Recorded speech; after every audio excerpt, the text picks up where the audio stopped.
Hello everybody, I'm John Evans and you're watching another episode of Mid-Mod Money, the show that teaches you how to buy and sell vintage items for a profit. Thanks for watching. Happy Monday. Happy to have you in my basement for the next 10 minutes or so. And wow, you're going to see some incredible vintage treasure on today's program. Like this. What is in this box? What's in here that we bought for $3? That my fiance found while we were shopping together. And, what's in the box? What's in the box? We'll find out towards the end of this episode, and it's a stunner.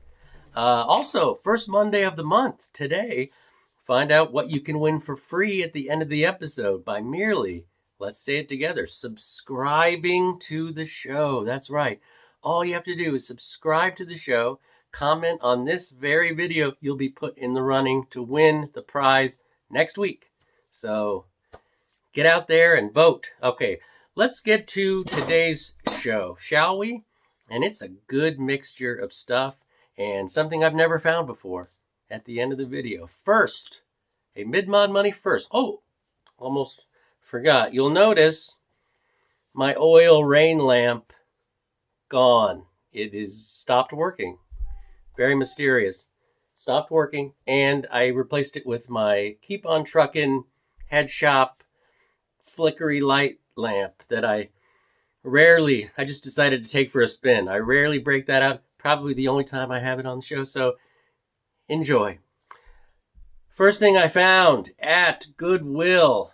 This might have been Frostburg, Maryland. I'm not sure. This is enamel on copper. Enamel, copper. This is hand done, hand painted. And it says Stone Mountain, Georgia on the back. So there's like a Stone Mountain, Georgia studios back in the day. They did a lot of enamel, late 60s, early 70s. This is a pretty nice one with this butterfly and all this color, couple butterflies there. This is probably worth between $20 and $25. Cool trinket dish, little coin dish, put your jewelry on there, what have you. All right, let's get to our next item, which this was a cool one. Good story on this. It's at my local Goodwill, and people think that like there's a huge competition between other thrifters and resellers, and there really isn't. I mean, I guess there is, but I'm pretty friendly with other people I see who buy and sell. So I was at my local Goodwill, and a guy, Charles, who has a big, huge booth at the Queen City Flea Market in Cumberland, Maryland. He said, "Did you see that Noritake back there?" And I was like, no. And then I saw it and I said, oh, I did see that. I didn't look at the bottom. I didn't even look at the bottom because these really don't sell like they maybe used to sell. And he mentioned that. He said, you used to be able to get $50, $60 for these. But if people like this stuff, they already have something like it, or, they're just getting older and they don't collect like they did. So stuff like this you can see is becoming obsolete. But then I looked at it and the paint, hand painted, it almost has a three-dimensional quality, like layer, layer, layer. And it's just absolutely incredible. The more I looked at it, I was like, I saw the little Noritake thing. So it's as good a brand as you can get, like on one of these. And this is worth, to me, like I can sell this in a booth for $25. But, it might even sit for a while at $25. You'll eventually get it, but facts are facts. Next thing I found, and speaking of things that will always be true, mid-century modern ashtrays in weird shapes, always sell. Such a good seller. Even in you get the glaze in the middle, the weird crackle glaze, like where like it's a Blue Cheer concert.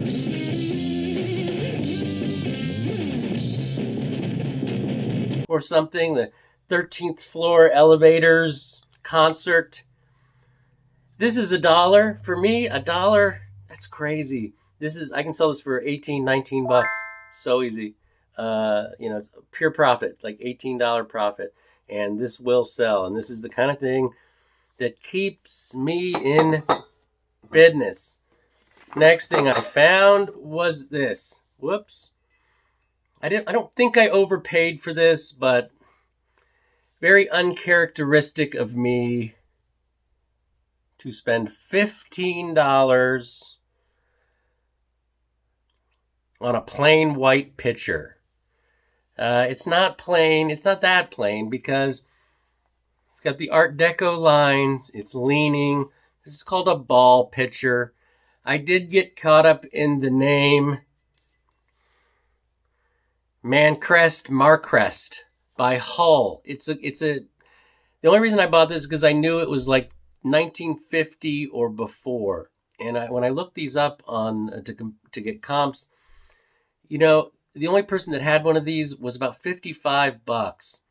And hard to say what's selling with these, but if someone wants a good vintage pitcher, I paid $15. I know I can get $30, $35 for this, but very uncharacteristic of, I guess I got caught up in the Art Deco, like this is not 50s, this might even be 40s. So there's so much wear on the bottom, and you can see the Marcrest logo and stuff, and it's in perfect shape, no chips. So I figured, what the hey, if you're looking for a really nice deco picture and you're doing a black and white thing, you might not even think about spending $35 on that. Woo, I keep getting woozy thinking about how I just overpaid for that picture. I didn't overpay for this. Next thing I found, this is called Chalkware. It's got that kind of white chalky texture. This is a Southern Belle. I found this at Highland Thrift at Grantsville, Maryland. I bought it because, well, some of this Chalkware stuff really does sell, like dogs and stuff. I don't know if these were like carnival not giveaway, but prizes you could win. Like I have a French Bulldog, one of these that's incredible. And I've seen them with crazy prices. This is probably $20. I paid $4.50 for it, but it's interesting. They had the $4.50 tag over another tag, so I think they had it closer to $10, and it didn't sell, and they lowered it. But I tried to peel it off. I couldn't really. Started taking off the other tag too. Anywho, it's about $20 figure. I don't think it's anything that special, but it's got great color and it's in perfect shape. So I went with it for my booth. The next thing I found at Goodwill, I'm back. Shady's back. No, I do buy purses. If I know a good vintage purse is worth $24, $25, I'm jumping on it. This was $5. So I'll make $20 profit. No problem. This is all hand done, very nicely done. Really good shape. Put that on my epitaph. John Evans, he bought purses. Are we ready for the box? I don't know. I don't know if you guys are ready. Are we ready? Remember, I didn't find this. My fiance / research guy / that joke's getting old. $5, $3. Let's see what's in the box. Well, the first thing you see, it would appear, is just like the box.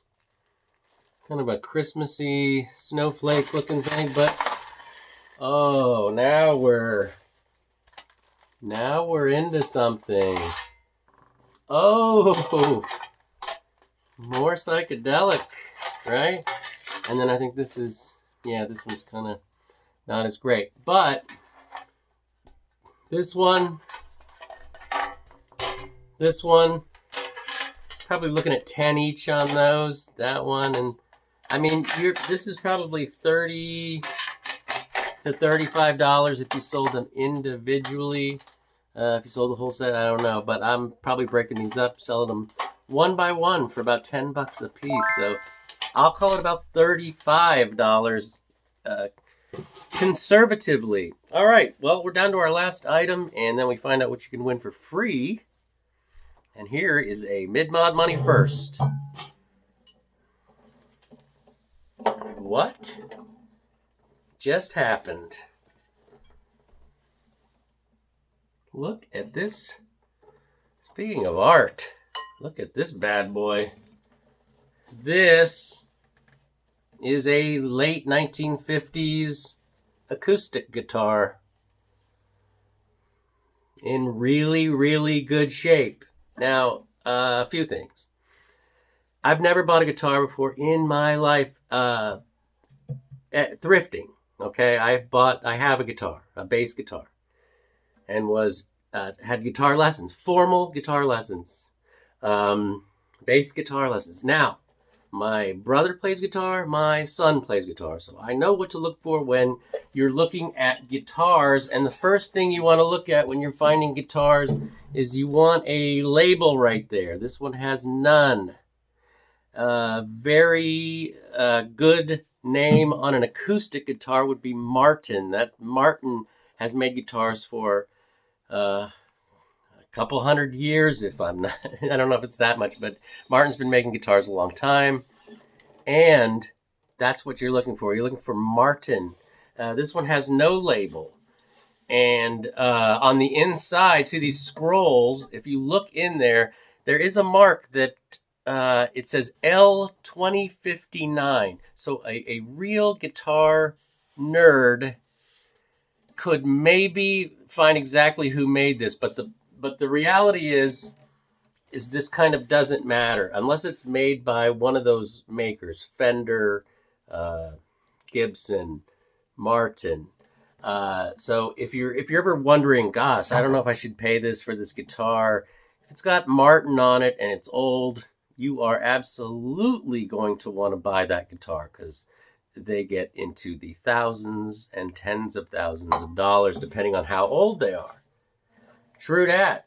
This one is a fairly generic guitar. This might have been, you might have got this out of a catalog. I asked my son what this is, and he probably said it was either a Harmony or a Silvertone. There's one other company that made this kind of generic, Sears catalog kind of guitar, but what it's got going for it is in perfect shape. These scrolls are very reminiscent of like Eddie Cochran and Elvis Presley, so people love that, and it's a great looking guitar. There's not a condition problem. So even though it's generic with no name, the guitar with no name, it's still worth about $200. I paid $30 at my local Goodwill. I went in, it was leaning against the wall, $30. Didn't even hesitate. I just figured, even if this is the generic, Sears catalog guitar, it's got to be worth a couple $100 in this condition, and it is. So that's what I'm hoping to get out of it. Let's see what I did. I spent $66.50 on everything. You saw $66.50 when it's all said and done. I'm going to make $374 through my booths, through antique malls. That's $300 profit. You can do it too. Follow my format, and let's see what you can win for free. Courtesy Mid-Mod Money, and I think we've already seen it. It is the Butterfly Trinket Dish. Comment on this video. Next week, we'll pick one winner of the Enamel and Copper awesome handmade, hand-painted enamel dish. Thanks for watching. Good luck thrifting out there. And remember, always round up.